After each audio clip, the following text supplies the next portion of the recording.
Ya maksudnya kalau ngedengerin cerita-cerita manis mah ya memang indah gitu. Tapi ternyata nggak segampang itu juga itu, gitu. di balik itu semua.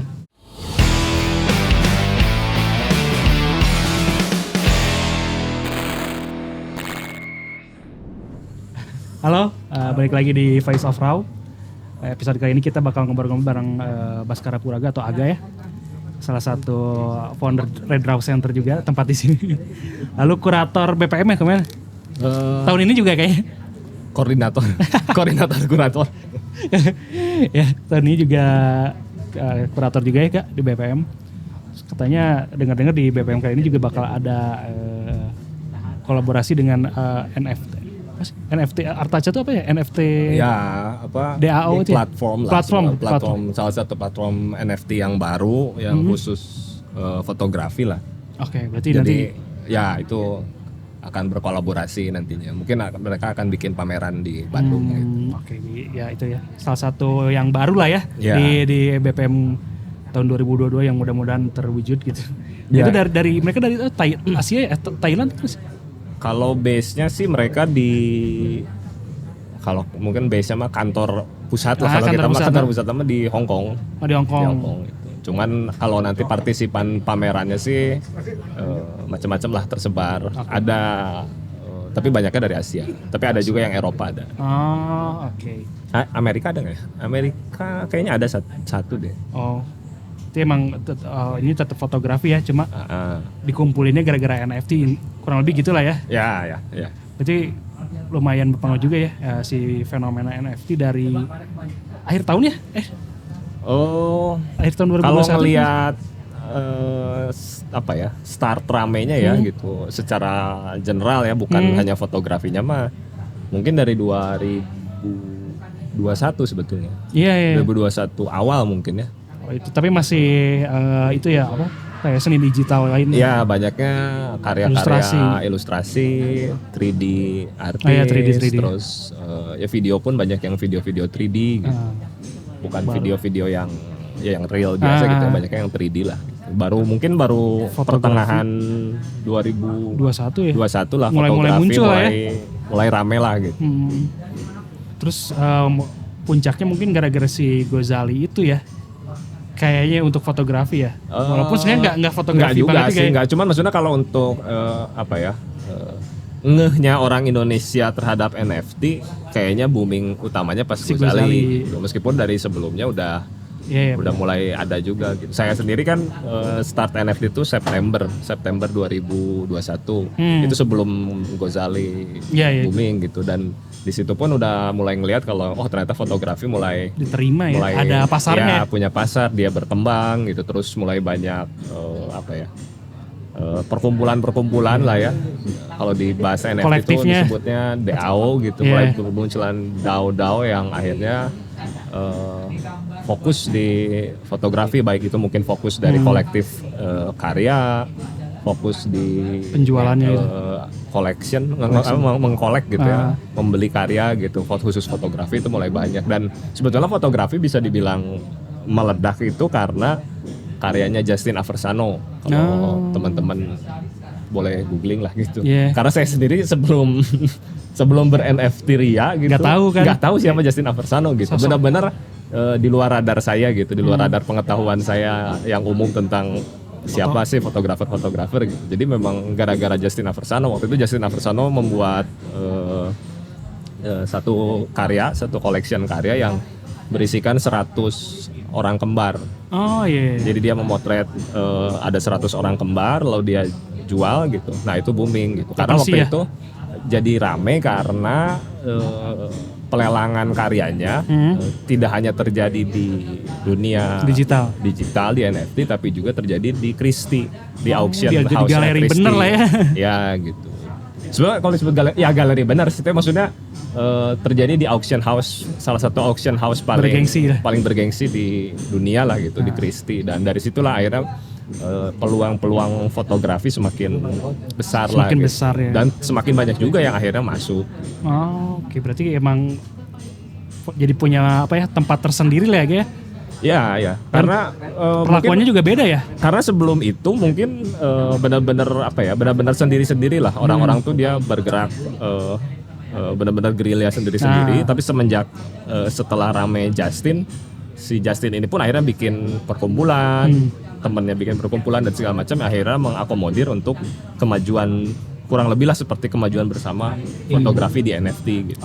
Meskipun kalau ngelihat kalau ngelihat saya sih bisa bilang masih fenomena ya si NFT ini belum jadi kultur lah gitu, belum jadi kultur kayak orang pameran di galeri, bikin buku foto atau apa gitu. Dia masih fenomena yang belum bisa ketebak sebetulnya akan bagaimana gitu nantinya. Dan karena apa ya? Mungkin karena landasannya adalah kripto. Itu salah satu yang bikin roller coaster banget sebetulnya gitu, karena nilainya roller gitu. coaster juga. Nilainya jadi roller coaster gitu. Sekarang hari ini kita pasang karya kita harganya $1.000, misalkan besok tiba-tiba Jadi 200. salah satu mata uangnya nggak gejret gitu ya, tiba-tiba jadi 200 kan nggak. Itu adalah part paling tidak sehat ya menurut saya ya gitu, paling tidak sehat di kultur kripto gitu. Apalagi NFT ini kan dia nempel banget sama kripto. Iya benar-benar. Gitu. Oke, jadi sebenarnya kita masih anggap fenomena lah ya di. Iya. Penjualannya juga sebenarnya awal-awal lumayan ya, Ge? Ya, entah kenapa sih kalau saya ngelihat ada kecenderungan kalau yang baru banget terjun gitu ya. Support itu seolah-olah berdatangan gitu, saling support itu semakin. Gitu tapi ya. makin lama kita di situ dan makin banyak orang baru yang datang pun ya orang-orang jadi nge-support yang baru, yang lama ya mungkin masih disupport juga, cuman beda dengan yang baru datang misal gitu. Dan yang jadi apa ya, yang menurut saya paling melelahkan adalah kita harus terus mantengin Twitter. Iya. Karena kan semua orang yang ber-NFT itu promosinya di Twitter.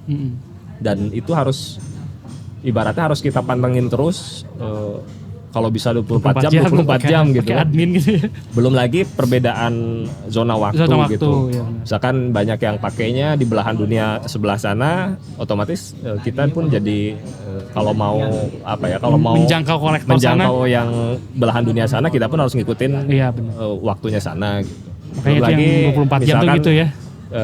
Di Twitter itu kan orang ada yang berpromosi lah ya, saya katakan berpromosi itu dengan nge-tweet gitu, nge-retweet misal. Ada juga yang ikutan space gitu. Ngobrol langsung ngobrol langsung, biasanya setiap hari ada gitu. Dan itu bagus untuk berpromosi, tapi menurut saya tidak sehat dalam waktu yang sangat lama gitu, karena pasti capek gitu. Kita harus apalagi kalau misalkan banyak, termasuk saya ya gitu, banyak teman-teman juga yang punya keterbatasan bahasa gitu. Itu kan akan menyulitkan. Sedangkan orang yang jago ngomong, jago bahasa Inggris gitu, jago marketing, itu akan lebih mudah lebih mudah terjual, terlepas dari karyanya bagus atau enggak gitu ya gitu. Itu karena nggak bisa kita patokan bahwa karya yang bagus pasti laku, enggak juga gitu. Karya yang enggak bagus pun laku-laku aja gitu. Karena promonya sebenarnya, skill marketing gitu. Sedangkan kalau misalkan kita ngomongin yang terjadi di dunia non NFT kan, kita ada perpanjangan tangan lah. Kita ada kurator, kita ada galeri gitu dan segala macam. Ada art dealer, ada segala macam yang akhirnya bisa menjangkau karya kita ke kolektor gitu. Sedangkan kalau di NFT mau nggak mau kita bertindak sebagai banyak tangan itu gitu. Kita jadi berkarya sendiri, kita berkarya. Dan itu menurut saya melelahkan ini. Mungkin kalau dalam jangka pendek itu nggak jadi soal gitu, tapi dalam jangka panjang itu pasti melelahkan gitu. Bahkan kalau ngelihat di Twitter tuh kayaknya banyak banget yang stres gitu, orang yang main NFT itu banyak yang stres sebetulnya gitu. Mungkin karena nggak tahu ya, mungkin banyak juga yang menggantungkan hidupnya sepenuhnya di sana dan segala macam gitu, dan saat nggak laku malah jadi stres dan segala macam. Udah mengalokasikan waktu, mengorbankan lah ya, waktunya dia. Sekarang gini, misalkan kita ngomongin space, saya mau ikutan space siapa misal gitu, itu kan yang ikutan banyak.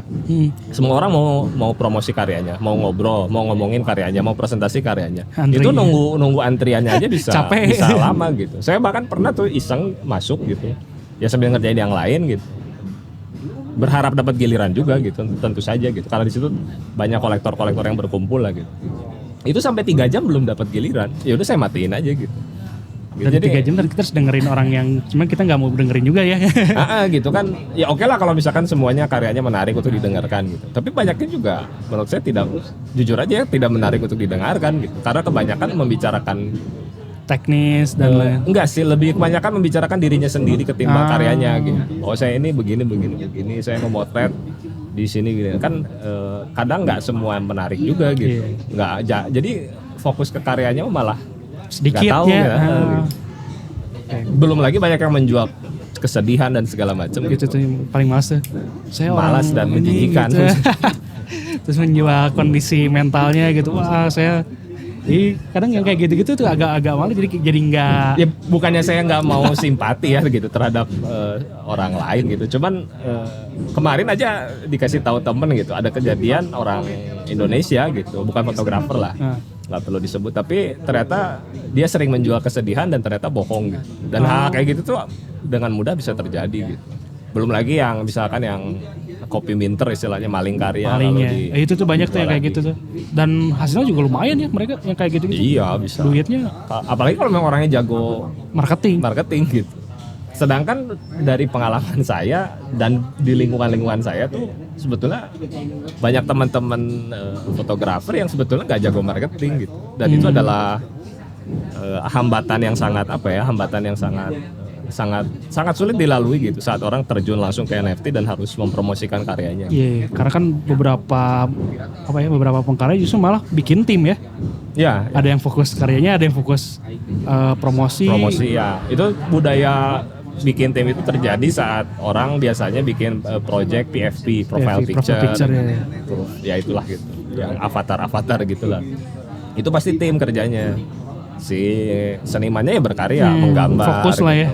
Lalu dia ada community manager biasanya ngurus Discord, ngurus Twitter. Iya, Discord. Ada juga yang bagian IT-nya, misalnya dia bikin Sistemnya programmingnya, webnya dan segala macam. Ya kalau kayak gitu sih mungkin lebih gampang. Idealnya kayak gitu ya. Idealnya seperti itu gitu. Dan mungkin hal-hal semacam itu sudah mulai terjadi juga di fotografi sebetulnya. Di beberapa perkumpulan gitu, ada kayak Obscura ya. Artaca juga ya termasuk ya. Ya, nanti begitu, nanti terus ada Quantum, ada banyak lah sebetulnya, ada beberapa mulai bikin yang akhirnya gitu. Dan itu yang dilakukan sekarang gitu. Magnum pun kan buat kerjasama sama Obscura sekarang. Magnum baru beberapa hari yang lalu merilis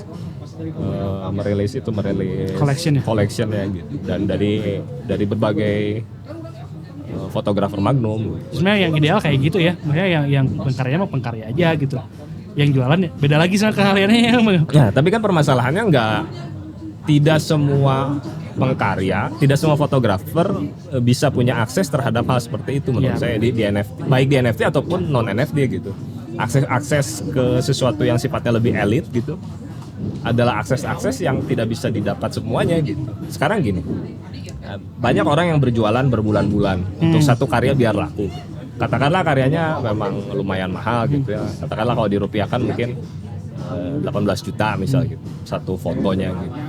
Nah sekarang orang itu berusaha menjual berbulan-bulan, yang ngikutin di Twitter, dia dagang di Space dan segala macam, promosi ke setiap orang gitu.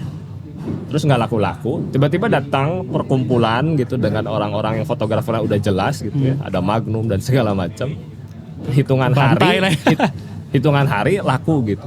Kolektor disuruh milih beli karya saya yang jelek misalnya, sama beli karyanya fotografer Magnum pasti milih beli. Iya sih, karena udah punya nama. Gitu. Karena kalau misalkan beli karya fotografer Magnum, beli sekarang 5 menit dijual lagi pun bisa, kalau dari ngomongin untung rugi ya, bisa langsung untung gitu. Kalau investasi gitu intinya. Gitu. Kalau emang karena kan di NFT ini perbedaannya mungkin dengan art market di yang non NFT adalah kalau art market yang umum kan yang membeli itu biasanya yang mengerti kolektor, memang mengerti seni gitu. Emang yang megang berkesenian lah gitu, yang bukan orang-orang nggak tahu siapa. Sedangkan kalau di NFT banyak banget yang tadinya memang investasinya di kripto, tidak mengerti seni sama sekali, tapi bisa baca peluang, akhirnya mereka berinvestasi di NFT gitu. Jadi dan memanfaatkan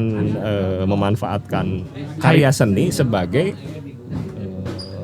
investasi dagang biasa gitu, seperti beli emas lah katakanlah. Kayak beli saham juga mungkin. Ya, gitu. Sini bagus nih si grafiknya. Ya. DJ kayak gitu kan sebenarnya. Oh ini grafiknya bagus sih penjualannya. Ya meskipun beli. mungkin di trader berarti kan jadinya. ya mungkin perhitungan semacam itu pun terjadi ya di art market secara umum pun terjadi lah. Orang kan pasti banyak yang ngeceng, oh ini sih ini kayaknya bakal oke nih gitu, lihat perkembangannya, beli sekarang nanti juga kan itu pun sebenarnya terjadi. Cuman di NFT ini itu terasa lebih apa ya, lebih rapet gitu, lebih jaraknya tuh semakin dekat gitu. Sekarang orang bisa ngeluarin karya seminggu sekali dan laku-laku aja gitu. Itu kan tidak pernah terjadi sebelumnya menurut saya gitu. Sebelum adanya NFT. Batas-batasnya ditembus lah ya. Iya, jadi memang banyak plus minusnya sebetulnya sih. Plus minusnya ya plusnya mungkin dunia ini serasa menjadi lebih kecil sebetulnya gitu. Yang paling saya rasakan bisa ketemu berbagai macam orang, ketemu berbagai fotografer di belahan-belahan dunia lain itu semudah megang handphone gitu dan bertemu lah gitu. Dan bisa ngoleksi juga kan. Bisa saling support, bisa saling apresiasi. Ya salah satunya bisa jadi kerjasama mungkin nantinya gitu ya. Kayak yang nantinya akan dilakukan di BPM gitu, akan buat kerjasama. Itu kan dinding-dinding itu dengan mudah didobrak gitu. Dan itu tidak agak susah gitu untuk mendobrak itu kalau waktu itu saya tidak bertemu di dunia NFT gitu. Sama jualan fisik juga jadi bisa jualan fisik sebenarnya. Jadi bisa. Jadi memang banyak sih yang akhirnya menggunakan NFT itu sebagai sarana transaksi saja. Tokennya gitu. doang ya? Ya gitu, dan tetap yang Kirim fisiknya itu pun banyak gitu. Bahkan ada beberapa yang kayak buku foto pun ada yang melakukan itu gitu. Terus kalau print juga banyak gitu. Cuman ya itu sih yang lagi-lagi yang memang jadi permasalahan utama adalah fluktuasi harga kriptonya itu sebetulnya. Itu paling menurut saya itu paling masalah gitu. Maksudnya paling masalah karena tidak stabil. Tidak stabil. Nah, itu masa sekarang kita punya karya harga 10 juta besok tiba-tiba turun jadi 5 juta misalnya kan. Itu nggak sehat, sehat banget gitu sebetulnya. Dan terus apakah kita harus begitu harga turun kita harus merubah harga kita gitu kan? Itu kan anehnya. Itu aneh gitu. Soalnya kita harus seperti apa gitu. Dan sedangkan harga psikologis kadang nggak berubah gitu. Orang ngelihat harga misalkan di Ethereum gitu. Orang ngelihat harga 0,2 Ethereum hari ini sama 0,2 Ethereum sekian bulan yang lalu sama gitu, aja, dianggapnya sama aja padahal secara nilai kalau dikonversi ke US dollar gitu, udah berubahnya jauh. Benar. Harga psikologis itu sih yang akhirnya jadi susah berubah gitu di pikiran orang-orang, ya harga segitu ya mahal gitu. Padahal turunnya misalkan bisa 50% dan segala macam. Sama kalau kita mau ngerubah harga juga bayar juga kan, ada gas fee dan lain-lain. Iya. Nah, itu yang bikin agak itu yang bikin susah banyak teman-teman di Asia. Mungkin kalau yang banyak duit di belahan dunia lain sih nggak terlalu jadi soal gitu ya. Kalau yang kompeti di Bandung, UMR gitu, penghasilan kan. Ya makanya dari situ pun akhirnya kan banyak platform dan blockchain alternatif selain yang mahal gitu ya, selain yang menggunakan gas fee mahal gitu. Seperti ada Tezos, Solana dan banyak lah gitu.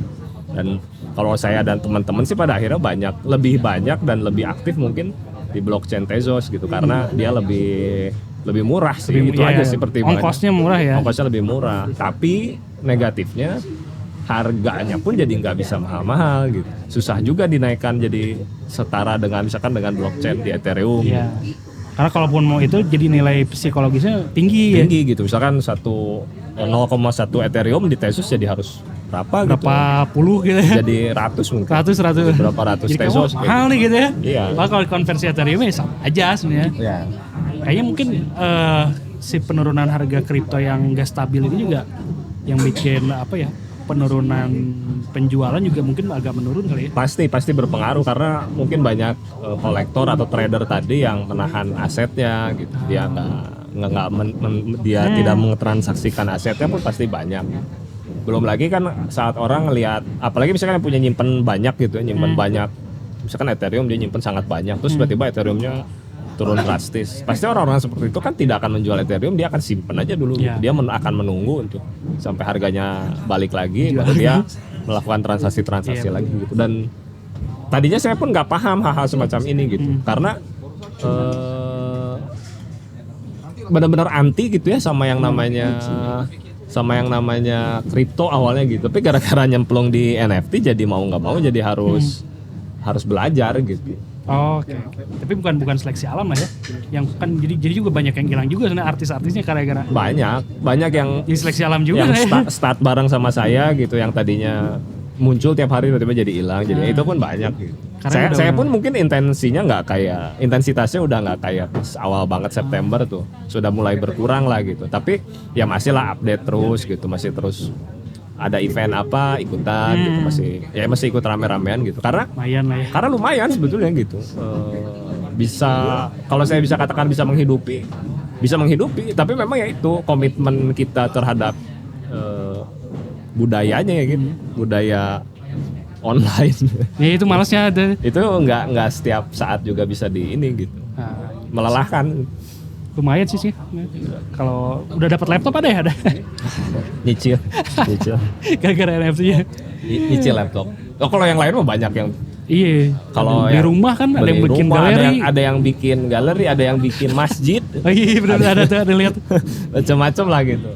Ya maksudnya kalau ngedengerin cerita-cerita manis mah ya memang indah gitu. Tapi ternyata nggak segampang itu juga gitu. Di balik itu semua. Ya maksudnya kayak kalau ngomongin Ghazali pun kan dia butuh 7 tahun gitu buat motret self portrait dia, lalu dia iseng dalam tanda kutip masukin ke NFT dan laku gitu. Iya, Ya itu 7 tahun motret bukan sesuatu yang mudah gitu, konsisten gitu. Kira-kira nih si NFT ini berujung apa nih? Apa bentar lagi ya hilang atau gimana? Saya kayaknya makin sini harga kripto juga kayaknya makin turun drastis ya. Ya kalau ngelihat, saya nggak paham analisa kriptonya ya, tapi kalau ngelihat NFT-nya dan fotografi ya, saya rasa sih, saya juga bukan peramal, tapi saya rasa dalam waktu dekat sih tidak akan hilang ya gitu. Masih ada lah ya. Akan terus ada. Walaupun gitu. tidak serame. Nah, cuman nantinya makin kesana makin terseleksi lah gitu orang-orang yang mau. Karena sekarang gini, kalau misalnya ngomongin kemungkinan hancur gitu, mana mungkin sebesar Magnum mau terjun gitu. Dan itu baru terjadi beberapa waktu ini gitu, terjun tuh. Kan itu kan pasti mereka pun punya perhitungan lah gitu. Berarti indikasinya masih ada lah ya. Ya gitu. Sebetulnya mungkin akan panjang gitu. Selama memang ya kriptonya tidak terlalu hancur, semakin hancur. Iya gitu. Yang paling masuk kan itu ya sebenarnya kriptonya yang jadi yang kayak nentuin harga karya kita juga secara nggak langsung kan ya. Walaupun harga kita tetap nih 0,5 tapi karena harga kriptonya turun naik jadi. Iya.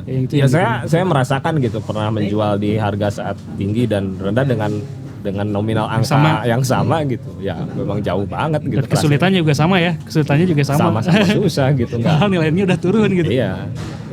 Tapi kalau kedepannya misalnya si NFT ini tuh udah hilang nih, nggak ada nih. Kira-kira platform seperti apa sih yang ideal untuk kita menjual karya gitu? Kan sekarang NFT juga udah lumayan oke nih, cuma karena banyak kekurangan ini itu. Nah kira-kira kalau kedepannya nih NFT udah nggak ada, gimana? Enggak, gimana ya? Sebenarnya kalau ngomongin, misalkan kita ngomongin fisik gitu, ngomongin print, buku foto kan, tetap itu sifatnya apa ya? Market terbatas gitu ya. Maksudnya tetap, ya itu tentu saja tetap akan ada gitu ya, sampai kapanpun yang jual print dan buku foto lah katakan gitu. Itu akan terus ada gitu, sampai dunia kiamat juga bakal terus terjadi gitu. Cuman mungkin sih saya nggak tahu di kemudian hari NFT ini akan berkembang seperti apa gitu. Cuman teknologi blockchain-nya sendiri dia menurut saya akan sangat panjang gitu. Teknologi blockchain itu tidak hanya soal menyoal transaksi kripto dan NFT, dia akan dipakai di berbagai hal gitu ya. Maksudnya mungkin nanti di pemerintahan dan segala macam itu akan ke arah sana gitu. Jadinya dan sekarang pun kan segalanya serba digital gitu ya. Saya sih mikirnya kalaupun nantinya namanya bukan NFT, kemungkinan yang akan market semacam ini akan terus ada gitu. Meskipun mungkin sudah NFT jilid kesekian atau ada perkembangannya, tapi akan seperti dunia digital makin luas buat kita jual ya. Ya, meskipun ya tentu saja kalau ngomongin kesenangannya fotografer kan tentu saja fisik gitu. Ya benar. Cuman nggak bisa dipungkiri dan sebaiknya pun tidak menutup mata lah kalau menurut saya melihat kemungkinan lain di dunia yang serba digital ini gitu. Oke. Mudah-mudahan lah ya kita bisa lihat ke depannya. Karena sebenarnya kalau dihitung secara tahun belum lama juga ya, baru 1 tahunan ya. Ya, Kalau buat sebetulnya fotografi kalau ngomongin NFT sendiri sebenarnya udah agak lama. Cuman sempat kayak vakum lah gitu, kayak vakum nggak rame gitu, dianggap scam dan segala macam gitu. Terus Batu akhirnya akik. gitu. Terus sekarang muncul lagi gitu, sekarang turun lagi dan masih ada yang bertahan pun masih ada gitu.